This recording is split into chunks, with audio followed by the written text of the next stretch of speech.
detecting how people lied. I mean, it was awesome for me for a salesperson. But I mean, for things like if your customers' arms are closed, they're not very happy, they're not very receptive to what you're listening to, you need to warm them back up, you need to come off of whatever questions you're asking and go back into something more general. If somebody has taken up a lot of space, they have their arms spread over the chair next to you, they're very dominant as a person, they're trying to control the situation, they feel out of control and they're slightly uncomfortable, they're trying to take up as much space as possible so that you feel intimidated by their presence. So really think about some body language pieces. If people aren't smiling, they're not very happy. Some are very obvious, some are not as obvious, but they're great clues into how a customer is responding to the questions that you're asking. So, a little takeaway, go watch a short video about body language, how people's facial expressions, just kind of learn those pieces. It will help you a lot.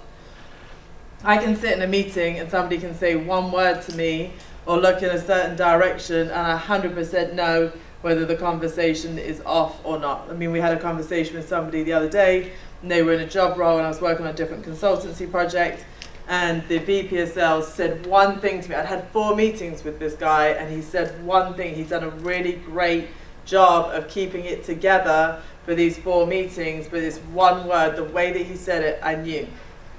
And so I looked at him, I was like, new business, not really your thing, right? And he looked at me and goes, I don't know what you mean. I said, no, I think new business is not really your thing. You don't like it? You like cold calling? He's like, no. I'm like, do you like giving your sales teams targets? He's like, no, they don't like targets. And I'm like, okay. So we start to have this conversation. He's like, yeah, that wasn't his comfort zone. And so, but he'd had a really good job at keeping it together up until that point. So really watch for that body language and watch to figure out when people kind of give something that you can understand them better and know what they're working on.